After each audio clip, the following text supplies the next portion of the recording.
and welcome. Drop that pressure. Yes, drop that pressure. Well, you and I know that, we have, I owe you, I have commitment to you. And on a day like this, I must dedicate my time for this purpose. What am I talking about? National Hypertension Day. Indeed, most of us don't even know that today is National Hypertension Day. And as a media house, I think we'll be doing a great disservice if we don't talk or touch on it at all. And so that's what we're going to do. We're going to get ourselves educated.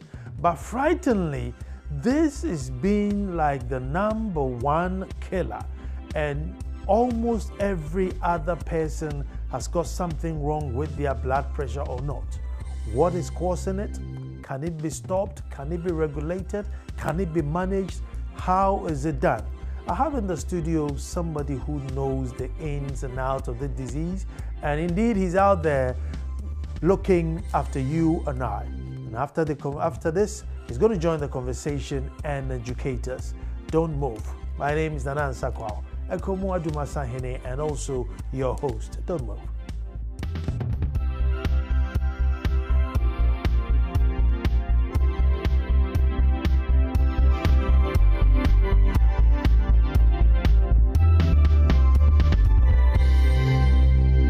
Thank you very much for staying. Drop that pressure is what we are talking about. It's National Hypertension Day, and indeed, it is only fair that as a responsible media house, we dedicate our time to look into this and concern ourselves and raise awareness, and that's exactly what we're going to do. But if we are going to do our time, then we have to do it, with substance, and therefore we get somebody with substance to help us. And I'm talking to Dr. A. Ankama, who is a cardiologist, CEO of Ghana Ambulance Service, Deputy CEO of Ghana Ambulance Service. He's an American-trained cardiologist, interventional cardiologist, endovascular and vascular medicine specialist. So he knows what he's talking about. We need him here this evening. Doc, I am grateful that with your busy schedule, you can still squeeze in some time for us. Yes. Nice to see you again, Nana. Yes, nice to see you. Good evening, my fellow Ghanaians. Nice to see you too. Now, who's a cardiologist? A cardiologist is a doctor who goes through stages of specialization, starting with, of course, here I finished medical school, and then you do a residency in internal medicine. Internal medicine is the study of the internal organs. And then he would then concentrate on the cardiovascular system. So the cardiovascular system comprises the heart and the vessels. The vessels are of two kinds: those that take blood away from the heart, and then those that take blood back to the heart. So any disease affecting all of these are studied by the cardiologist. And so he determines what conditions you have, how bad they are, what medications he can give to you, and whether or not surgery would help you or not. Most often, not all cardiology problems are solvable by surgery, most often. Mainly by medication, education, the person, so you don't split the guy open and stitch them up and do all those bits and pieces? No, we don't. However, there are various aspects of cardiology. So cardiology has grown to different, very finer specialization. So that's a tertiary specialization, one of which I am an interventional cardiologist. So what is an interventional cardiologist? So you must have first have trained in internal medicine, finish your cardiology. Then you now concentrate on the vessels, how to treat the vessels, how to intervene in emergencies, how to correct certain blockages. There are other aspects. So in that line, I may take a needle and go into an artery and pass tubes all the way to the heart and fix it. Okay. So without the person needing surgery. There are other forms of cardiologists. Example is electrophysiologists. They are like electricians for the heart. So they can go in there and make corrections to electrical current that allow the heart pump. So cardiologists have become invasive, but they are not as open surgical approaches that are done by the surgeons. We use catheters and minimal invasive methodologies. I see. Yes. Now, that was just my curiosity. But today, Hypertension Day, I mean, how is the day marked today? Well, the whole world is marked with an awareness of blood pressure. The theme for this year, and every year for the past 2 years until the next 3 years, is know your pressure. So know your numbers, basically. Okay. So if you know your numbers, you'll be able to determine whether you are in a danger zone or not. So the day was marked by a lot of educational programs. Ghana Health Service has a program on their website. Ghana Ports and Harbors had a Workers' Day where they educated their workers. So in a little way, a lot of people have educated their people around about high blood pressure and how to measure the BP. The World Health Organization and the International World League of Hypertension also marked it, and they're still going on with programs to make BP a well recognized problem in the world. When we were growing up, or when I was growing up, yes. Anytime you heard somebody had BP, they were fairly old. But now, I mean, the age seems to be dropping, and apart from that, every other person you see is asking for nifedipine. Oh, I left mine. Have you got yours? To the point where, you know, sometimes they even look at it, really? You don't take any tablets? You know, like those who don't take the tablets have become the odd one out. Is it just my surrounding, or that's the real picture out there? Well, I think you've nailed it really right there, that we're running into big epidemics these days, especially when it comes to blood pressure. It is the real picture, what you're portraying, but it is more pronounced in the urban centers where the numbers are so high. Why is it that we're seeing these days? The numbers of blood pressure are so high these days. The reason is multiple-fold, but coming to light is the type of diet we eat, the stressful moments, the lack of exercise. Gone are the days when our forefathers used to farm and walk miles and miles. The women used to carry logs, they walk miles and miles, do all the house chores. These days, most people ride in cars, motorbikes. There's sedentary lifestyle. Our food has changed. You go around and see how many fast foods that we have. I don't want to mention any of them, but you know that most of them have high salt content. So you can just imagine now you're eating high salt content food together with no exercise, sedentary lifestyle, coupled with stressful life, coupled with a lot of obesity. So these things I'm mentioning are the risk factors for high blood pressure. So high salt diet, stress, lack of exercise, a lot of alcohol, stressful moments where from driving from your house to your office, you'll be encountering so many interchanges of stress between yourself and then the environment, other riders, other drivers. Apart from that, you get to work. Workplaces are very stressful, most places, especially if you're in factories. Factories are very stressful, heat. And then if you're in management position, very, very stressful. So all of these, coupled with our lack of exercise, will just predispose us to blood pressure. But you mentioned salt. This salt thing, it always keeps coming, oh, you are putting too much salt, don't add salt after the food is cooked. This salt thing, Doc, educate us. So salt, basically sodium chloride is what we use. It's very tasty, okay? It makes the food palatable. And some people actually, when they're used to salt, without salt, the food tastes bland and they feel nauseous. However, when you eat salt, it attracts water and it makes the volume inside your blood go up. So when the body retains water? Yes. So when the volume goes up, the pressure also goes up. So that's the direct relationship. So salt will get water into your blood vessels and then the pressure goes up. When the pressure stays up, then the damage begins.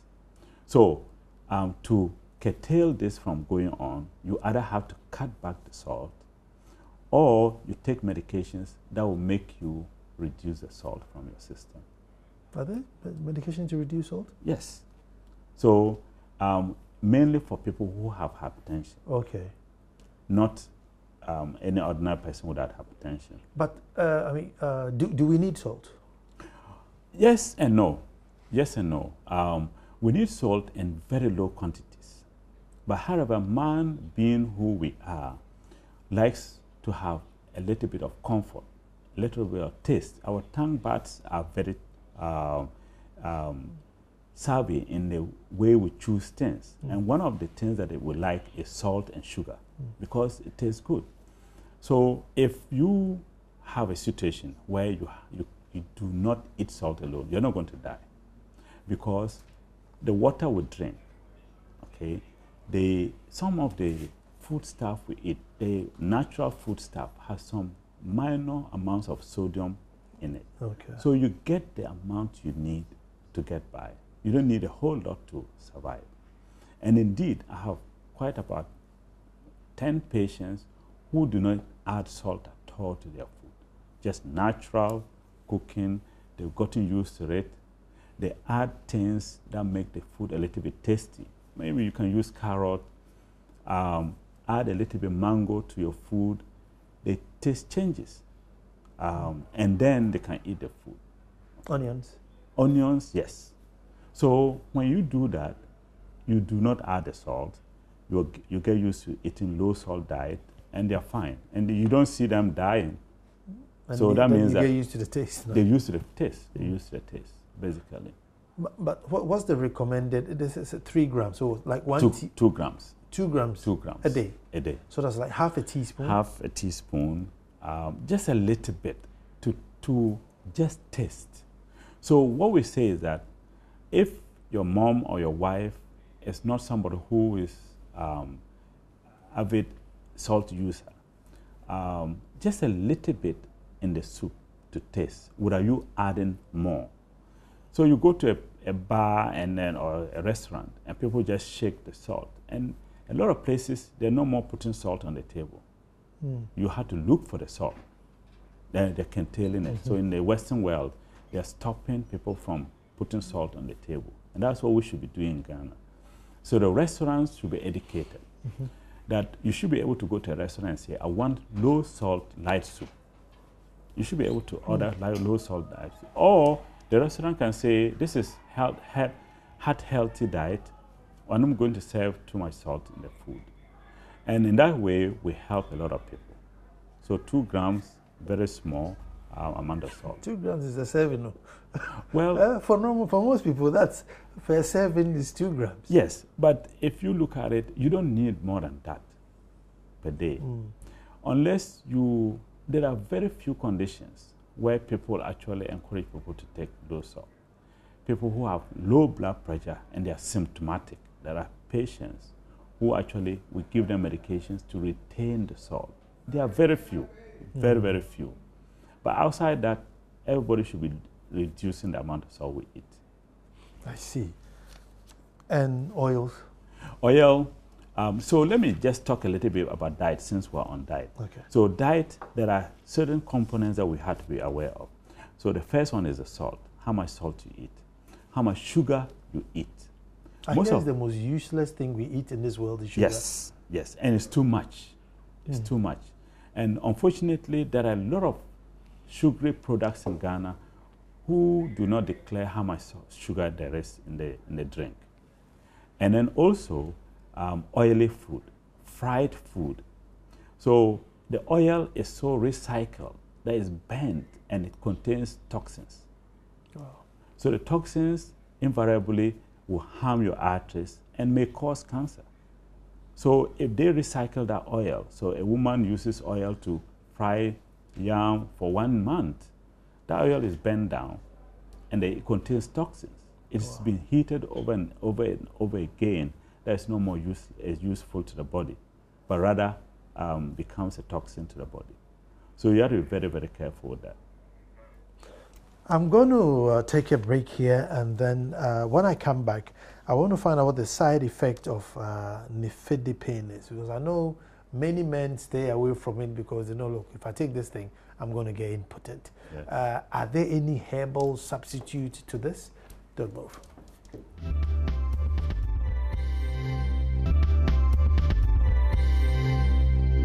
Well, thank you very much for staying, and the education continues. But let me remind you, multi-TV satellite upgrade. So obviously, anybody watching me now, unless you're watching, you're streaming live, then this applies to you. Multi-TV wishes to inform its cherished viewers of upcoming satellite upgrade on the 31st of May 2016. This upgrade is necessary to enhance your signal quality for a wonderful viewing experience. From now until 1st June 2016, viewers are advised to leave their decoders on at all times for an automatic reset. You can turn off your TV set, but leave the decoder on. That's if Doomsday doesn't come and switch it off, just leave it on. Viewers who do not receive signal after 31st May are kindly advised to contact an accredited dealer or accredited installer in your locality, or call the following helplines. So take your pen and paper and write the following helplines. You can also find in the instructional process provided on TV, www.myjoyonline.com, adomonline.com, or social media handles. Be part of the brand new multi-TV experience. So now, these are the numbers: 0302 211 693 or 0302 211 694, 0302 211 695, 0244 340 415, 0244 340 424. Any of these guys will help you.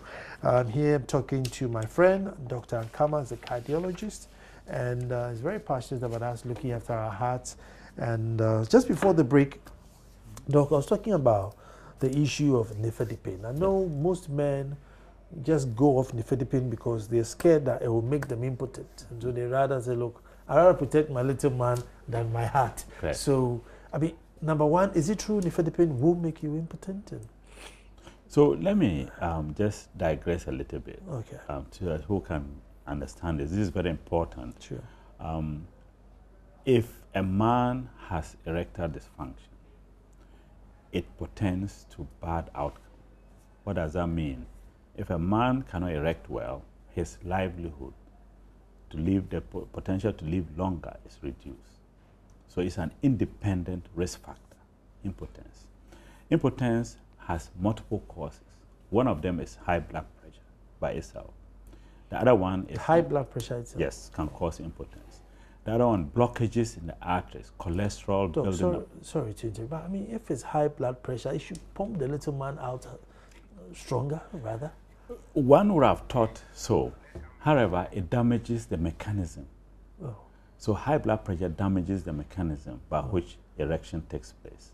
So there are little sensors in the little man that allow the gate to open, allow blood in, okay, and then it allows the gate to close to allow whatever is going on. So high blood pressure damages the lining of the vessels. So the mechanisms are all out of whack. Mm. That means that the person would not be able to sense well, the person might not be able to open the gate appropriately and allow a strong erection. Mm. So, however, there are other medications, okay, not the new ones, that are medications of yesteryears that used to affect the potential of a man to have erection. For instance, there's a medication called Aldomet. Okay.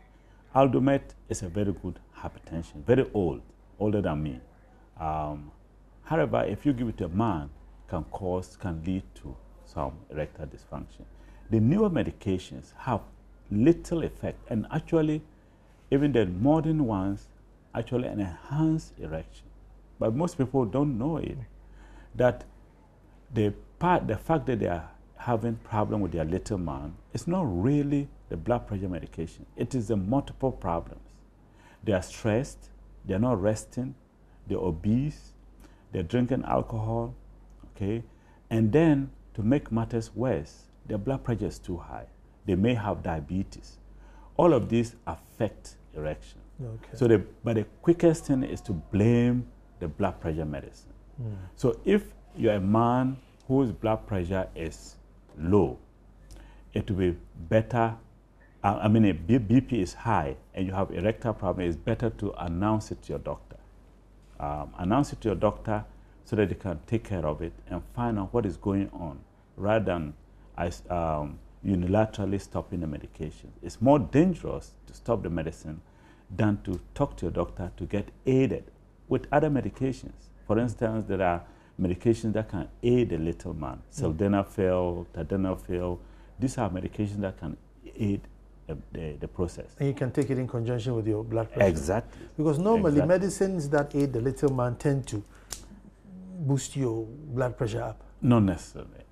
Unless, I don't know what is in the herbal medicine. Okay. And I'm not a proponent of too much herbal medication if you don't know what is in there. Okay. If it's a tree bark, it's just coming from a natural tree, fine. But if it's a concoction that you don't know what is in there, you have to be careful. However, these medications do not make your blood pressure go up. Okay. In other instances, actually lowers some part of the pressure inside the heart. So we use it to treat certain conditions of the heart. Okay. Yes. Okay. Now, Percocet and cinnamon. Yes. Now, I am number one sinner for self-medication. Yes. Always Googling and prescribing things. Now, cinnamon, I know, reduces, blood pressure. I mean, is it scientifically proven? Because everybody that I have prescribed cinnamon to, comes back to testify that, oh, it does. I mean, my pressure thing is gone down a bit. Does it work or? Well, a lot of medications, herbal medications, cinnamon being one of them, have been shown to help reduce blood pressure. Spices are very good. Okay. However, like turmeric and stuff like that. Correct. But however, the predictability is very low. Okay, it's very unpredictable. So, and you may need higher quantities to be very effective. And you may need to do other things in addition to taking that. As compared to the well-documented blood pressure medications, okay, which actually have been tested time and time over again. But don't they have too many side effects? I mean, everybody, we lean towards the herbs because we know, either minimal or zero side effect.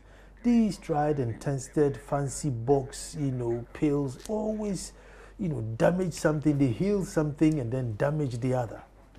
I don't think side effect should be a determining factor.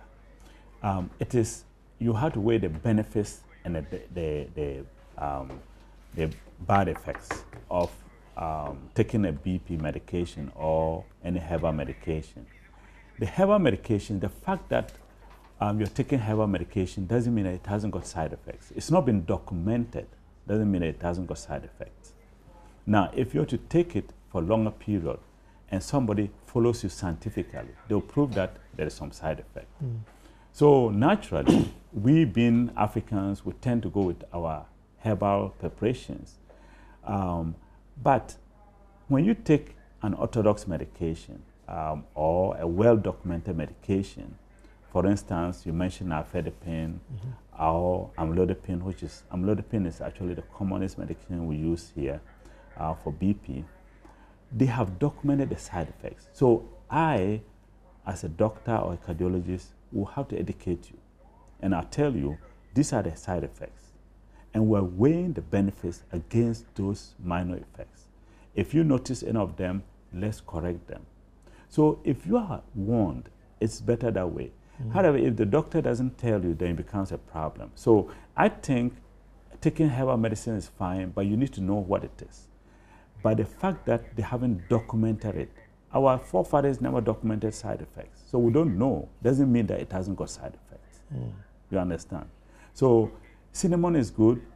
It's a natural product. Precursor, good natural product. However, we do not have a scientifically proven to know the amount you need. Potency. If you take it for 1 year, what are the side effects? We don't know. Now, maybe Mampong herbal unit, the traditional herbal units can come out with a profile of all of these medications, and you realize that there will be side effects. There's nothing on earth that you take that hasn't got side effects, but you try to balance the good and the evil. If I drink too much water, a bucket of water the whole day, I will lower a lot of things in my body. That's a side effect, but I need the water. If I eat too much salt, I will have side effects from the salt. So it's only good versus evil. And that's what a good physician will be able to do, to guide you through carefully taking the medicine and balancing the side effect and monitoring you for the side effect. Let me catch up with some of your messages. Good evening, Nana of my hometown, Edumasa. It's good to have the best resource person in the studio, Dr. Ankama. My CEO, hypertension and cardiovascular disease are now common because of the way we live our lives today. Eating fatty foods, too much oily food, too much salt. Let's help educate our families and friends to desist from such lives. From Emil Richard, New Senchi, Apaso. Is it true that medication for hypertension is for life? Brooks in Boliga, is this a yes or no question? Yes. It's for life? Yes, with qualification. So when you start treating yourself for hypertension, you'll be educated on a number of things. That is the lifestyle changes, therapeutic lifestyle changes. Reduce your stress, stop alcohol, exercise, reduce salt. These by themselves will reduce blood pressure, and you'll be given a medication. If you're able to reduce your weight, you reduce your stress. Some people can go off the medicine, but that doesn't mean that you can stop doing the other things. So you have to continue. You have to continue doing what you did. Salt. Exactly, to keep the BP down. So I've had people who have been guided through, and they started with 4 medicines, they're currently on 1. 2 people, they're off medication. Wow. And 1 lady takes it only when the BP, she knows that I'm going to go through a stressful moment. So takes the BP medicine. After the stressful moment, the BP comes down. So she's monitoring it and she's exercising avidly. This one says, Nana, I love tonight's talk. It's so dear to me because BP is my problem now. Anytime I visit the clinic, they check my BP, I don't get any encouraging result. Recently, I was put on BP chart and the result has not been good anyway. I range from 140/90 to 150/100 for the 7 days check. Remarks from the doctor have alarmed me most and truly given me sleepless nights, making situations worse. It seems death is staring at me. I'm only 28 years with many responsibilities on me. Truly, I don't drink alcohol. I never smoke too. Why is my situation now? I teach at a village where I walk a long distance to school. Freeman in Agogo. Yes, so unfortunately, Freeman, you have a special condition. Your age, the BP is still a problem. So what we normally will say, a good physician would do is to encourage you to be able to understand the condition very well. So Freeman, what I would advise is that don't get discouraged, don't get alarmed. However, take the blood pressure head on. Seek a second opinion. There's no harm in getting a second opinion. That's what we don't do, is it? Yes. We think that the first doctor will be upset with us. I was trained in an environment where I even can call my physician, my colleague, and say, I want you to see this man, I don't know what is going on. However, that culture is yet to catch up here, where people can feel free to consult without feeling neglected or disrespected. So I think he should get second opinion. Sometimes having BP at that very age without being obese could be due to a reason called secondary hypertension. So there are two types of hypertension. There's the primary or essential hypertension, where we can't find a cause. That's most people, 95%.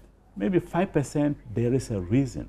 And if we find a reason and take that reason, the cause out, the person is cured. So hypertension in about 5% of people is curable. But majority of us, it's not curable. So also there's something called white coat hypertension. When you walk into the doctor's office, the BP goes haywire. When you go home, the BP is normal. So that's white coat. It still has its problems, but the way to get around this is to do something called ambulatory BP measurement, where the doctor will put a BP measuring machine on your arm. It's smaller than this, really small. It goes on your arm, and you take it home. Every hour or every 30 minutes, depending on the setup, the BP machine will come back on by itself. And then about a day, 24 hours, the doctor can analyze it. So there are a lot of centers that can do that now. I think you're saying he did the 7-day one. And yeah, so there are two types of charts. There's a chart where he does the BP, goes in, they check it, write it down, versus this one where you don't see a doctor. Oh, so you're in your home? You're in your home, you're in your workplace. Okay. And you're playing golf, and it will check it. Martina sent this message 2 times. So if I don't ask, I'm sure she's not going to be happy. But she says, should she wash her vegetables with salt water or plain water? She's asked several times. So, Martina, washing vegetables with salt water is very good because it kills bacteria. So bacteria cannot stand concentrated salt. You remember I mentioned salt absorbs water. So when you soak bacteria in water, bacteria come from dirty water, toilet water, and stuff like that they use to water the vegetables. When you soak the vegetable in salty water, it kills the bacteria. However, when you finish soaking it for how long you decide to do that, you have to rinse it with plain water with no salt in it. Okay. Yeah. Okay. You wanted to finish? Yes. So I wanted to say that's why most of canned food uses salt, brine, to preserve the food. Okay. And when you eat canned food, you're just eating a lot of salt. Hi, Nana. I was diagnosed as hypertensive at age 21. I'm now 28 years and as a health worker. But I find it difficult going to see the doctor because my colleague point fingers at me after either checking my BP or going for my medicine for the pharmacy. I am confused. Is there a stigma for people who have hypertension? That's an unfortunate situation, and he's is it a she or he? It's a health worker, and that is really unfortunate that the colleagues should be doing this. There shouldn't be a stigma because BP is well known throughout. So what you can do as an individual is focus on your health. See the doctor. Don't check your BP in public. Okay. Do not. The pharmacies help us a lot by checking this. Some of them have BP machines, but they should not attempt to treat BP. Do not see a pharmacist to treat your BP. It's a shortcut which is dangerous. Okay. You need to see a physician because there are certain tests that must be done. When you have high blood pressure, you need to undergo a careful examination to make sure that there are no end organ damages. Which are the end organs? The place where the blood supplies, the brain, the eyes, the heart, the kidney, okay, the vessels. If they are damaged, you have to be carefully monitored. So a pharmacist who offers BP monitoring is excellent, and we love that. But they should not treat BP. And you, as an individual, should not see them. So you shouldn't just take your tablets and say, well, I have BP, so you can give me the tablet. No, don't do that. You can negotiate with your physician to see him maybe every 3 months, and then send him WhatsApps with your BP recordings. That way, it will be well accepted. Let me take this, and then we're going to find out even what should our BP be in the first place. This one says, "Hi Nana, this is my first of testing to your educative program. 2 weeks ago, I had a mild stroke or paralysis of my facial muscle. I am 29 and currently on Eforge, soluble aspirin and colostop for about a year. Want to know if the effect of these drugs over long term." Bright Takwa, thank you. So Exforge is a combination medication. They are 2-in-1. And then also the person has already suffered an end organ damage. We talked about that, in that the brain had a problem. That's why he's having that deficit. So long term, there have not been any documented side effects that come after taking medicine for 20 years or 30 years. Of course, these medications are expensive. So immediately you start having effect in your pocket that the medicine will be you can't afford them. So you can see the physician, and he may be able to change them to cheaper forms of medication that are effective. That's one long-term effect that I can see. But documented long-term side effects that would hamper you or let you not live your full life, that I don't know. I've treated people for over 10 years, and they are still doing well. People have been on a BP medicine for 20 years, and they're still doing well. So what we have to accept in our society is that BP, once you're diagnosed, you have to live with it. It does not cure. There's no pressure, there's no prayer that can cure BP. There is no herbalist that can cure BP. There is no amount of intercession or anything that can cure BP. However, the intercession and prayers can make you agree with the fact that you have BP, can make you reduce your stress, can make you cope with life. And in that case, your BP might be able to control. But it does not cure. You have to take the medicine. And you can take it for 20 years with no side effects. Okay, this is good evening, and I thank you very much for this education on hypertension. Can we be having more of this education on other diseases? We are tired of all the stress of listening to politics. Thank you again. Anyway, I'm hypertensive, and it's being controlled now because I'm following my treatment very well and checking my lifestyle too. You didn't add your name, and thank you very much. This one says, "Nana, good evening. Can your guest let us know about the fate of ambulance service in the country now, though you are talking about hypertension?" Thank you. This is JD from Ensawam. Okay. Let me catch a couple of messages, and then I'll rush, take a break, and then come back. This one is says, "Please, Nana, I have erection problem. Is it the heart?" No, I think doctor said there's a multitude of problems. Is Zestrel good? I don't think doctor will be able to say. Well, doctor says it's good. We don't really promote any medication, but Zestrel is a medication that is produced by a company, and it's lisinopril. And lisinopril is one of the categories of BP medication. It's one of the top ones that we use a lot.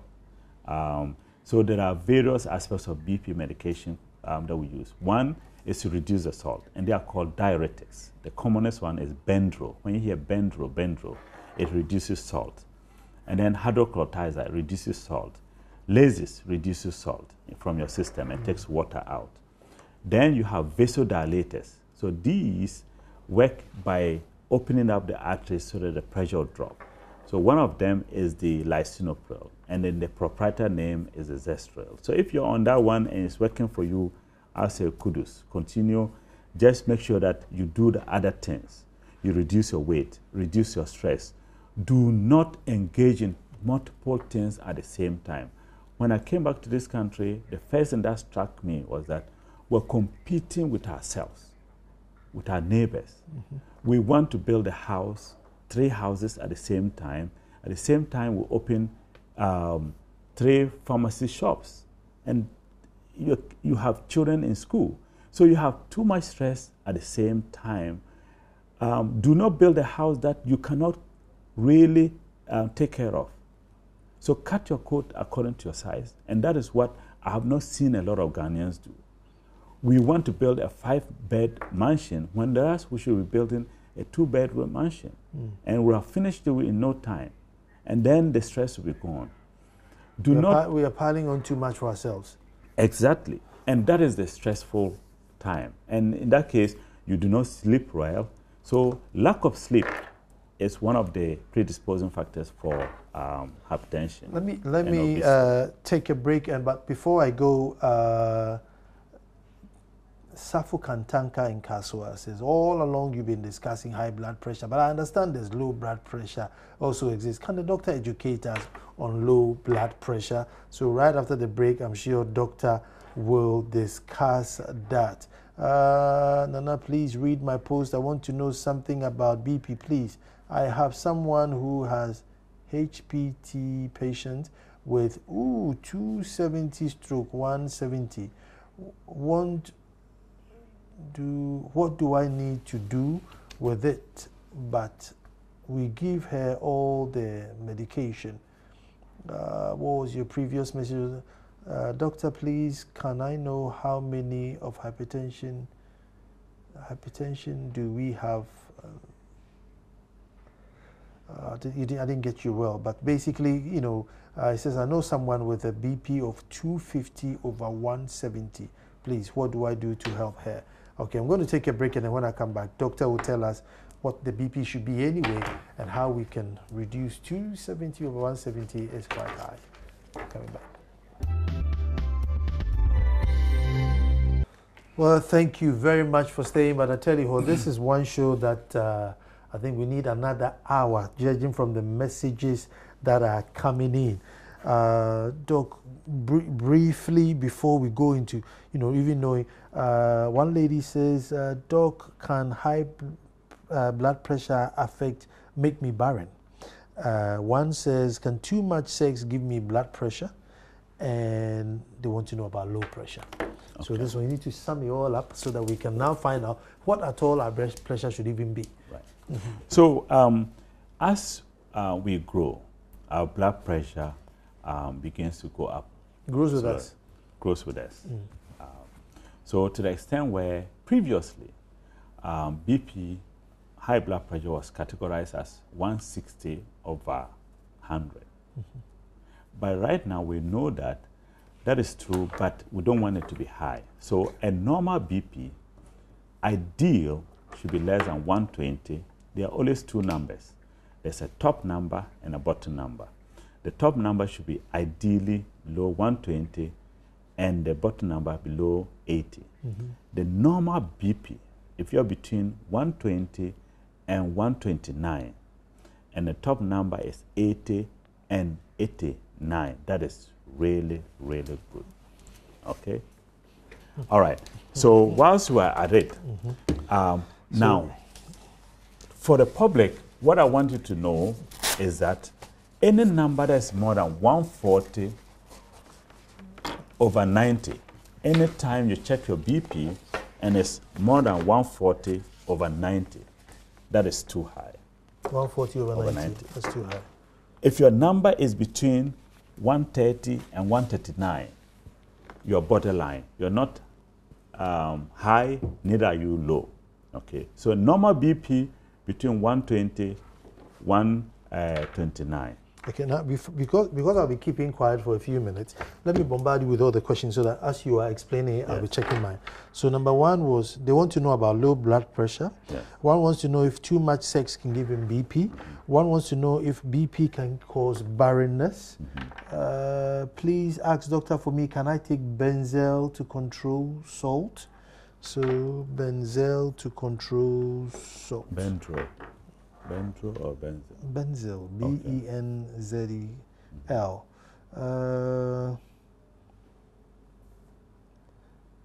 Please ask Doctor for me, is it good to take palm nut soup?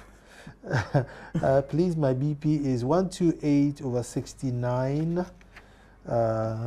So, Doc, while Yes. you are battling with all that, Okay, we'll so we're going to start. So BP, to measure BP, you need to sit down. When you get to a hospital, you need to sit down for about 5 minutes, relax in a calm environment, and then at the heart level, like it is, they'll check the BP. There are two ways. One is to use an automated system, which is this one, mostly using battery or electricity. okay. And then the other one is to use a manual where the nurse or the doctor will listen, will palpate and listen. So we're going to use the automated. This is becoming very popular. The reason is it takes away the human errors that we have. Low BP is when the BP is less than 90, the upper number, and the lower number is less than 60. That is low BP. And there are a lot of people who go about saying that my BP is low, but they are not really low. That is how they are. For instance, young women, it's not uncommon to have a young girl having BP between 90 and 100. Most young girls have that. But they're fine.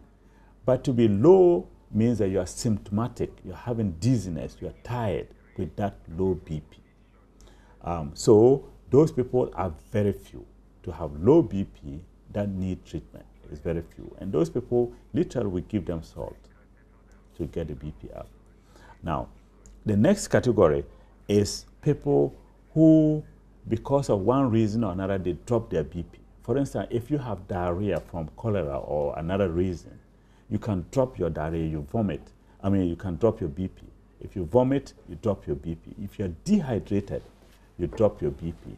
And in that case, your BP will be low and you'll be tired, dizzy. That is hypertension due to volume loss. Okay. So I'm too high then.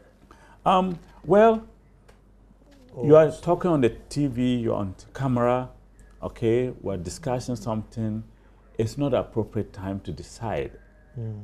So what I would advise is that we need to measure your BP serially to be sure, because it's not really the appropriate setting. Okay. Yes, okay. So his BP 153 over 92. Okay, so 153 over 92 is up, but I'm telling him this is an open place, we're on camera, so I wouldn't really call this. But what we need to do is check you over time. Now, the lady whose BP is 270 over 170, that's very high. And there are a number of factors. The number one is the person not taking the medication. Number two, eating too much salt. Number three, the medications are not really agreeing with the person.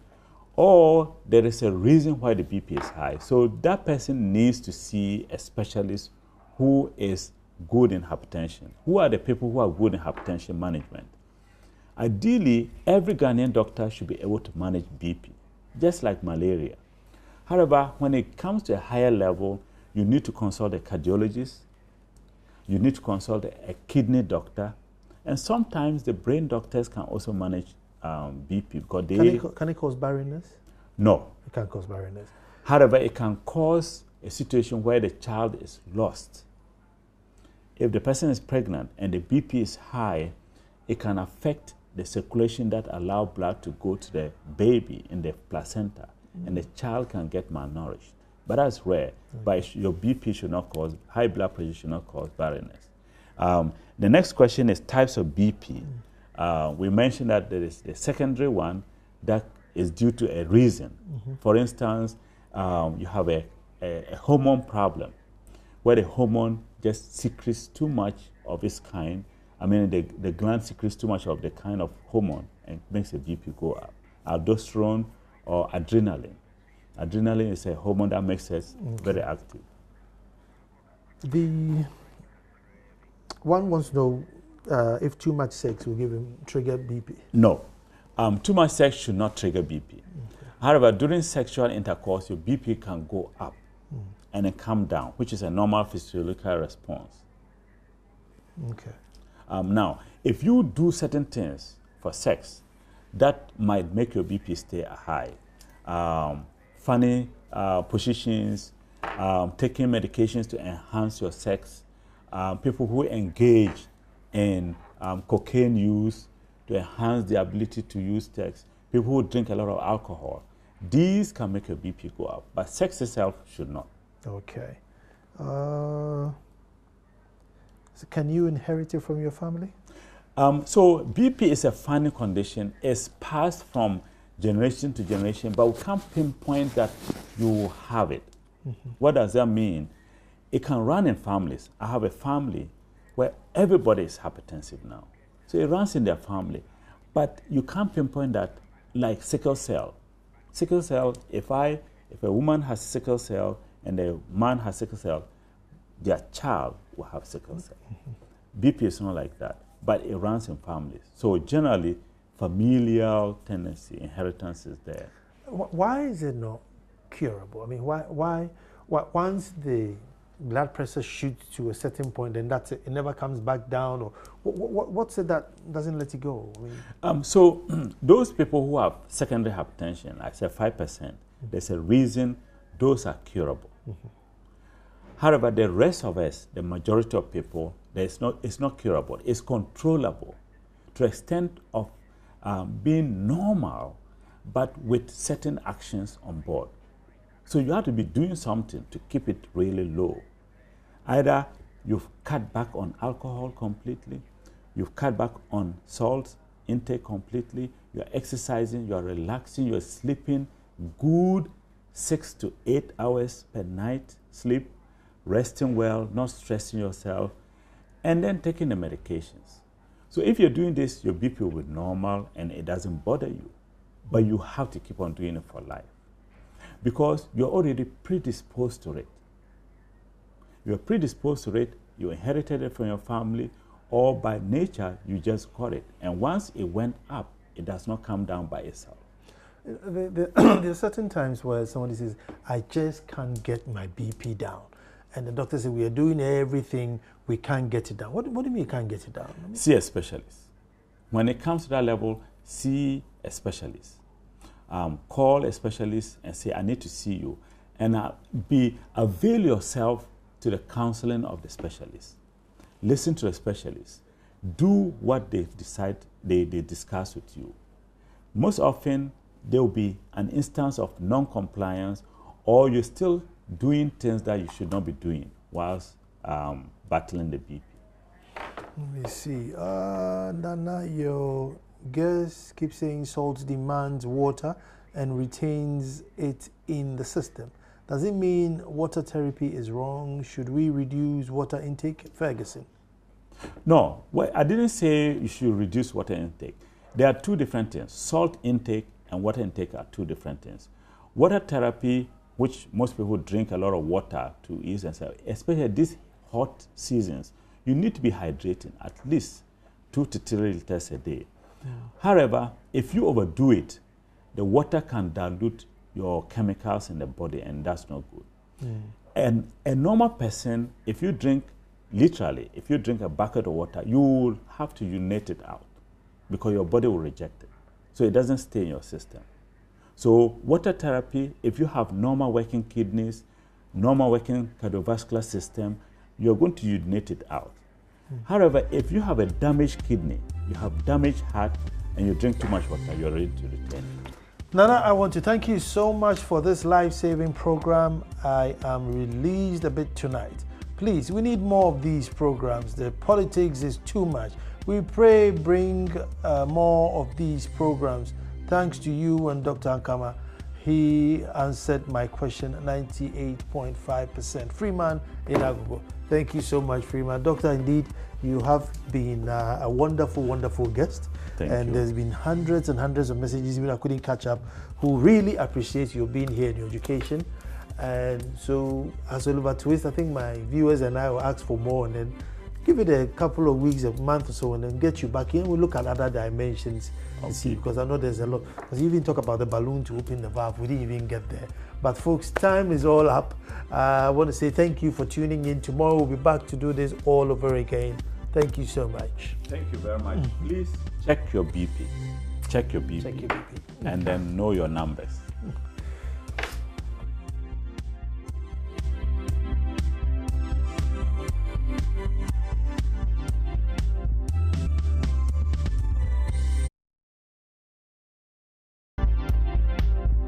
PM Express was brought